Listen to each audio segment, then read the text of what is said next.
everyone, and welcome to Listen, Love, Connect, where today we will be finishing up our two-part series, Therapist vs. Friend. Today we'll be discussing dual relationships and guidelines to a healthy relationship and boundaries. Let me invite Somi on so we can get started. Hey. How are you? I'm very well, thank you. So we're just finishing up our series on Therapist vs. Friend. We are going over dual relationships and guidelines to healthy relationships and boundaries.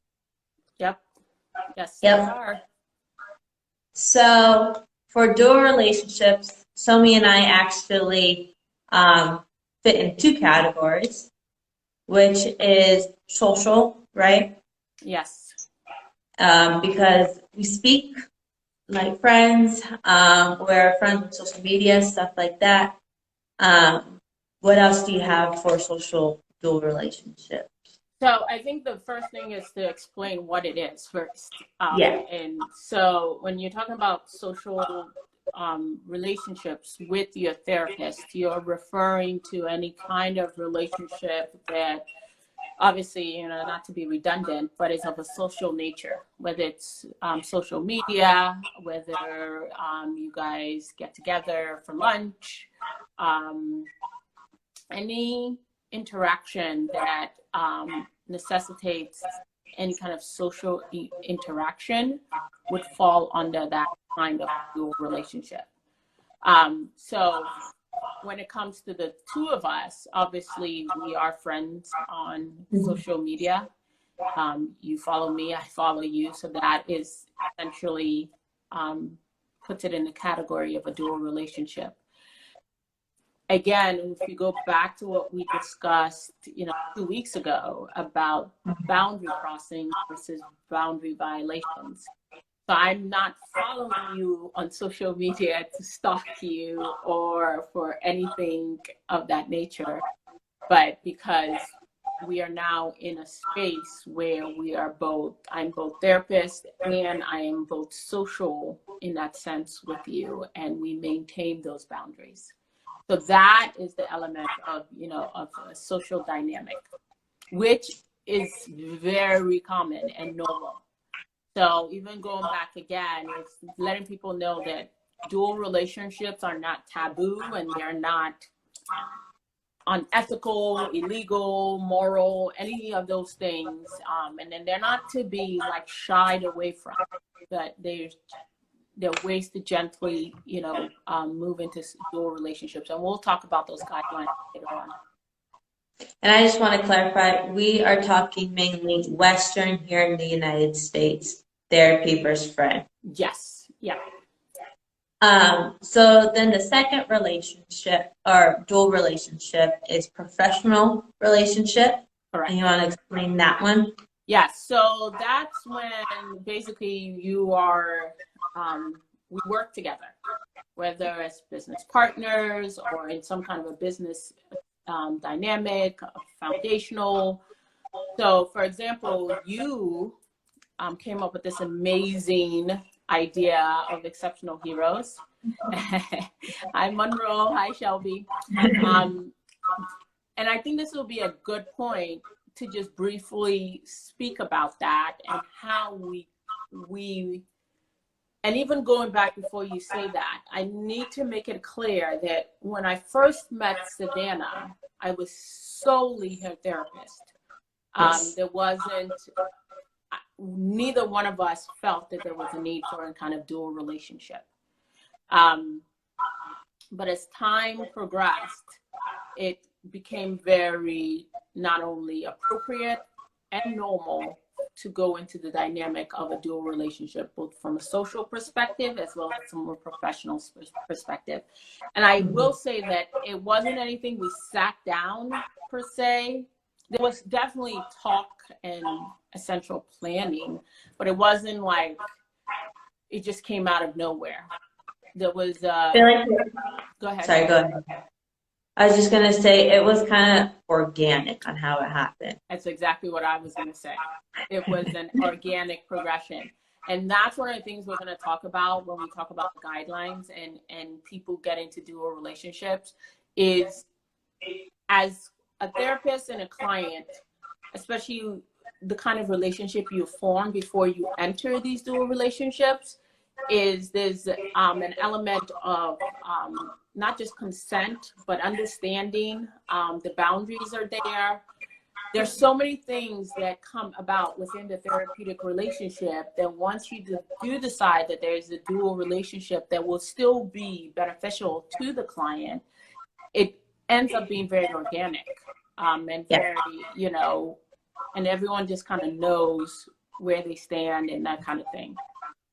So if you could talk a bit about Exceptional Heroes and that from the professional standpoint, how we went from, you know, just being, I think we developed, in my opinion, I feel that we organically shifted into a dual relationship from a professional standpoint before it became social.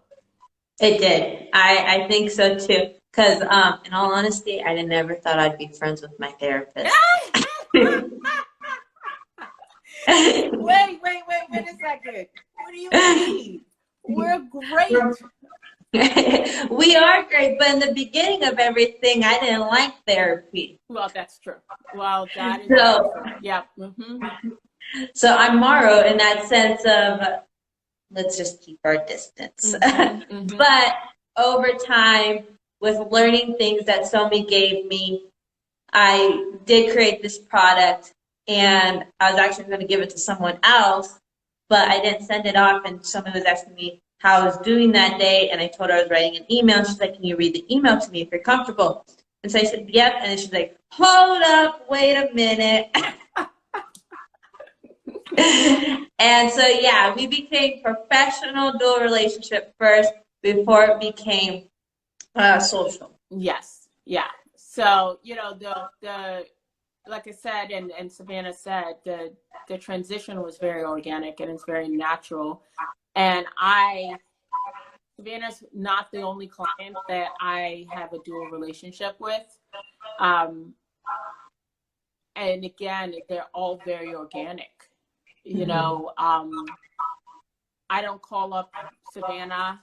It's not like we're chatting on the phone every day or like, you know, let's go hang out. Well, she lives in Arizona. I live in New York, so but there's no like FaceTiming. So again, it's just, you know, as we go through the guidelines and just even getting clarity on what is healthy and unhealthy, you know, as the therapist, you are in a better space, if you will, because this person is coming to you for help, to help them navigate and process what is going through. So, and we'll talk a lot more about this in a minute, but it was very important to me that whatever transition or relationship we were going into was beneficial to you. It had nothing to do with me, you know. And the truth about it, honestly, I thought we were going to work together, and then we wouldn't, you know, because but funny enough, I don't think there's any client I have that I don't, even when I'm not working with them, I don't have that element of a relationship with them. But I honestly thought, well, she's in Arizona. I'm going to take her through this process. She's going to be, you know, functioning the way she would like to and healed. And that would be it. Well, Go ahead. Sorry, go ahead. I was just going to say, I remember in one therapy session, because I was so afraid of people leaving me and stuff, that you were like, you will always be there. You're like, I want to be at your baby shower. And I go, I don't want a baby. And I want to adopt. And you're like, I'll be at your adoption party. Do you remember that? Yes, I do. I do remember that. So no, I mean, but that's the thing. It's like, you know, I'm really, when I say that you have me for as long as you would like me to be there without it being a codependent relationship, because it's very important. That's, you know, I'm good with that. You know, I will be there, and you know, the boundaries will be there, but I will be there. And so that has never changed with us, you know, and just the understanding of the evolution of our relationship, you know, it's really it's a beautiful thing to see, to experience, to witness, and to help educate other people that Yeah. this running away and shying away from a dual relationship, whether from the therapist or from the client, a lot of times doesn't serve us. It actually makes things worse. So, Right. all right. So So, we're going to move into some of the guidelines, you know. yeah. So do And you I'm going to want be go looking first? down. Sorry, I'm just saying I'm going to be looking down to make sure that I don't say I don't get off topic. Yeah, no, I'm going to be looking over as well at my notes. So no worries. So So, go ahead. sorry. So the first one is do not enter a sexual relationship, which I think is the most important. Yeah. Yeah.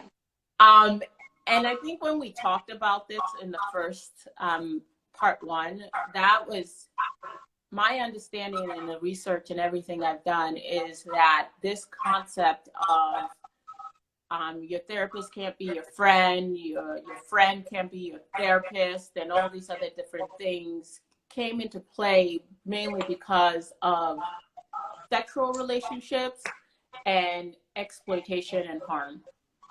Yeah. So off the bat, one of the guidelines, if you feel that there is a need for a dual relationship, please don't, as a therapist, don't have any sexual feelings towards your client.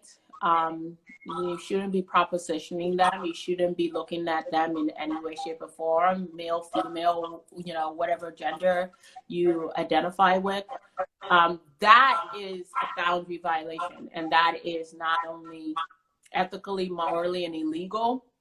So it's, that's the number one thing. It's like you don't want to, go into that area. So that's like a no-brainer, but it sometimes is not.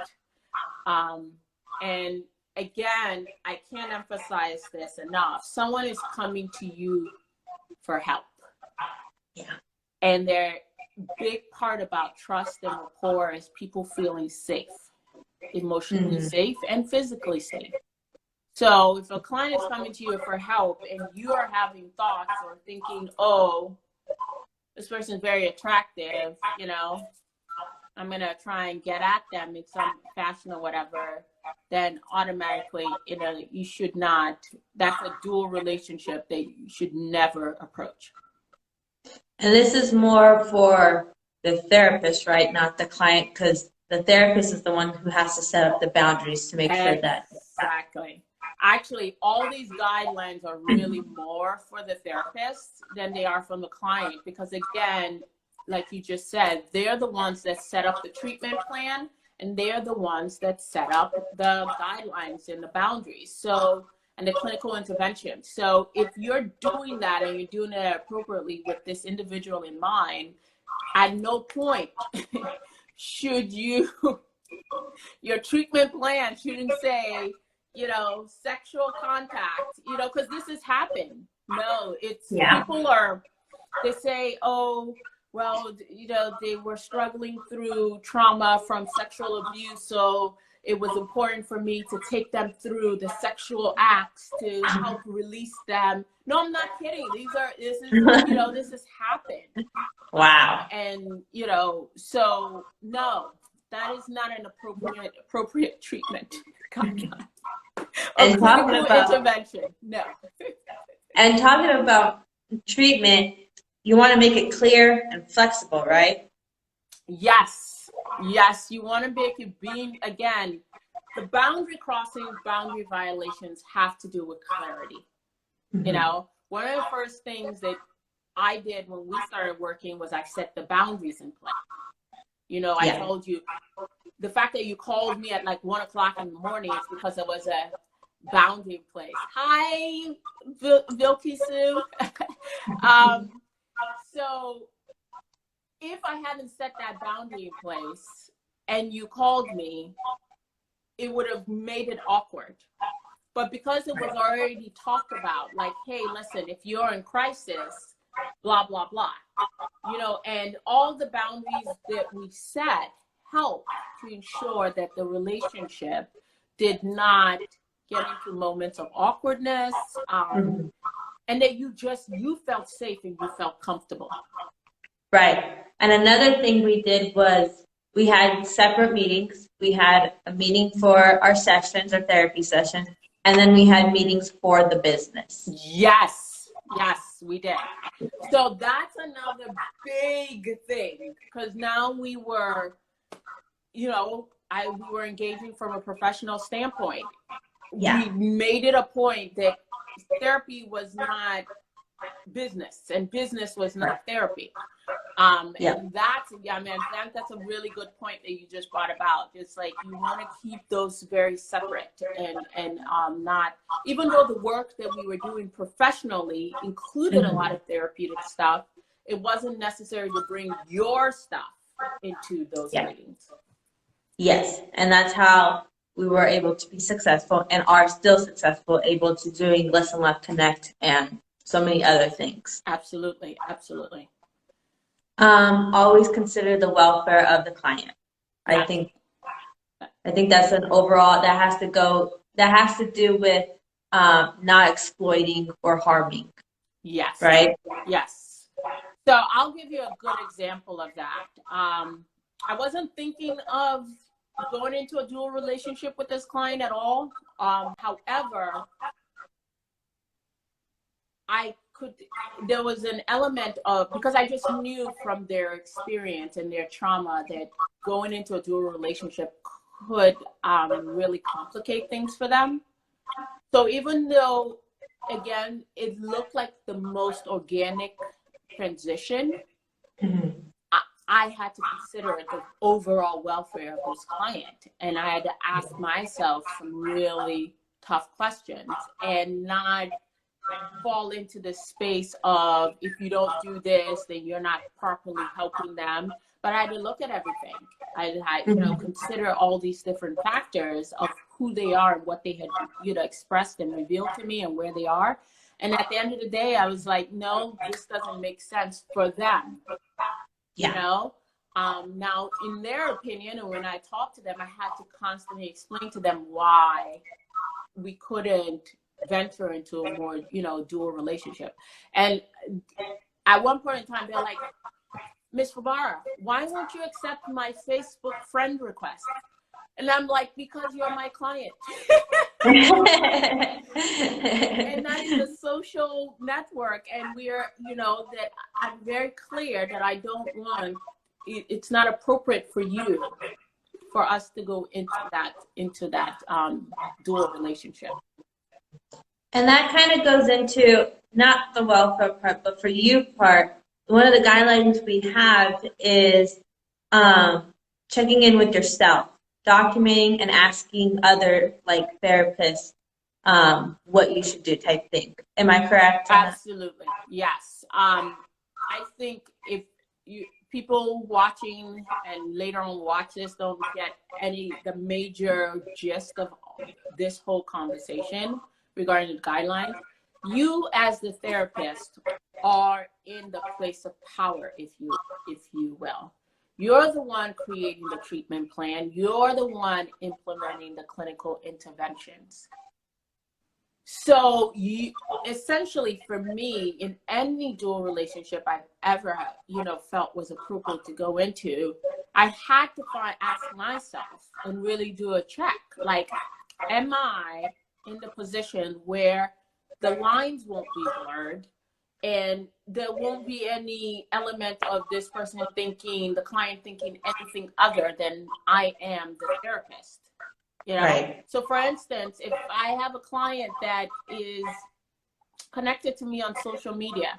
So here's a good example. I have some people that I was connected with on social media and worked with them in a professional sense, at one point, and then they became a client.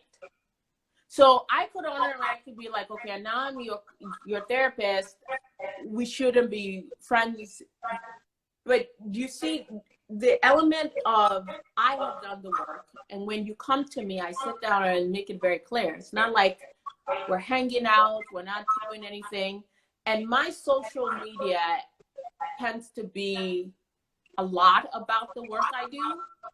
Mhm. So it's not like, some of the things other people post Yeah. and, things about their lives that, quite frankly, I don't think that the social media needs to know. Right. So Yeah. those lines don't get really blurred. But it was very important to me to say, like, these are the guidelines, these are the boundaries. And at any point in time, if I feel like it's no longer appropriate or it doesn't make sense to be in this dual relationship, I will come to you and say, hey, listen, just so you know, I'm gonna have to unfriend you, or you can't follow me anymore on social media, or whatever dual relationship that we have, so that it's clear that you understand why I'm doing it. But again, that's a checking in with myself. And knowing that where I am, because there's something called counter transference. There's transference and then there's counter transference. Transference is where the client projects or is transferring to you a lot of things from their experience, their childhood. It happens a lot with I'll give you I had a female client one time that had a really bad relationship with her mother, and everything she wanted from her mother, she felt like I was giving her in therapy. I was listening, the attachment, the attention, the whole thing. I started feeling like, oh, she's getting a bit attached in a way that is not healthy. Yeah. And so it's one of those things that conversation had to be had. And I had to check in with myself to make sure I didn't counter transfer. So here she's giving me all this motherly, like, oh, you're like my mother kind of vibe. I don't want to now reciprocate that by letting her like, oh, yes, I'm here to comfort and nurture you. Yes, as your therapist, I'm going to be here for you, but not as a mother. Right. You see what I mean? Yeah. So me doing the work and me being very clear is essential to any dual relationship, because that person, again, is coming to you in a place for help. You're supposed to be the one with the extended or more knowledge as to what this all entails and ensuring the guidelines and protocols and the interventions, not the client. That makes sense. Our next one is be fearless. So that one you were describing to me as lawsuit, you want to explain on that? Yeah, so a lot of reasons why a lot of people don't incorporate dual relationships or even think about dual relationships from a therapeutic standpoint is because there's this cloud of lawsuits out in wherever. It just lingers. And I mean, a lot of times I hear it's like, oh, nobody wants to get sued. I don't want to get sued. I don't want to get sued. And I'm like, but here's the thing about it. If we, as a therapist or mental health professional, are operating in such a space of fear of something that may be normal and very beneficial to your client, then I'm not sure how you actually effectively help them. Yeah. So for me, again, I mean, and I think this is one of the other guidelines, you have to keep good documentation. With your treatment plan, with your clinical interventions, with your consultations, whatever, there has to be really good, documentation. So if you're keeping great documentation and it's very clear that you are within the boundaries, you're not violating any boundaries, this whole fear of being sued doesn't really make any sense. So when I say be fearless, it's like, advocate for your clients. Be there for them fully, not fear that you're going to be sued or some old-fashioned dynamic on how you provide treatment, but realizing that, and we only touched on 2 dual relationships, but they're communal relationships. There are other types of relationships where it's virtually impossible. It's unavoidable that you are going to be in a dual relationship as the therapist. Yeah, I agree. And one thing you told me was you guys get paid to help and heal, not to protect yourself. Or can you, did I say that correctly? Yeah, fairly well. We're here to help the client, and that's what we get paid for. We can't get, you're not, as a therapist, you're not being paid to protect yourself. Like when you think about it, if for every person that comes to you, you're thinking about you first instead of them, the question is, what service do you provide? Like good service. And even in this work of healing versus coping, I don't know how you don't venture into some kind of a dual relationship, especially within other cultures. As we're talking primarily of America and the Western, but Yeah. as a Nigerian woman and having worked with people from all different cultures and ethnicities, it's virtually impossible to provide good, healthy, healing therapy and not have elements of a dual relationship intertwined into your treatment plan. And you told me that, and one of the guidelines, and we talked about it a little bit, was stopping a dual relationship when it's unhealthy, when it starts to become, it doesn't work. Yeah, when it gets into the unhealthy zone. And that's the other thing. It's like, just because you're going into a dual relationship doesn't mean that it's forever. Right. You know, for that period of time, as clinically appropriate, that may be appropriate. But as you start to see, if you get any indication that your client cannot handle that, then that conversation needs to be had. And that, you know, going back to more of a rigid, very office strict therapeutic style may be what needs to happen. But again, you as a therapist have to navigate that. And it could be that the client may be so aware and in tune, and that they realize or come to the conclusion, yeah, this is not really working for me. And you as a therapist have to abide by that. You have to, whether you think it may be beneficial for them or is irrelevant. If they're coming to you and saying, yeah, this is, you know, I'm feeling like I may be transferring, I'm feeling like I may cross boundaries or violate boundaries, then you as a therapist, again, have to go back to the drawing board, look at the treatment plan, look at your clinical interventions, and make the appropriate adjustments. So it's not just knowing when to go into the dual relationship, it's knowing when to get out of the dual relationship as well. That's equally as important. That makes sense. So the overall of you can be friends with your relationship when you have healthy boundaries, you set up, you know where the line is, basically. Yes. Do you have anything to add? Yeah, so again, we're talking about being your therapist. This all stems from a post that your therapist cannot be your friend and your friend cannot be your therapist. And your friend therapist cannot be your therapist. So for me, I completely disagree with that. Yep, same. Because the reality is, I'll give you statistics. In Nigeria, for every 100,000 people, there is one mental health professional. Wow. The chances that one mental health professional does not go to your church, you guys don't engage any social dynamic, you may be in business together or work in the same place, are like slim to none. So if that individual is like, no, I can't be your therapist because we go to church together, we do this, we do that, where does that individual go to get help? There would be nowhere. They don't have an option of help. So again, using these guidelines, we can safely, healthily, and appropriately go into dual relationships. But first, we must make sure that we have done the work, we set the appropriate boundaries, we talk with the client as many times as possible to make sure those boundaries are adhered to.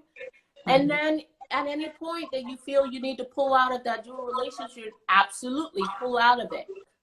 But this thing where we're like, oh my gosh, if your friend is a therapist and you've been searching for years for culturally competent therapist that knows and is able to help you the way you need to, and I have a client like this.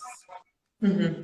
We were friends before I became her therapist, and she searched for at least 5 years. She tried a whole bunch of therapists, and it didn't work.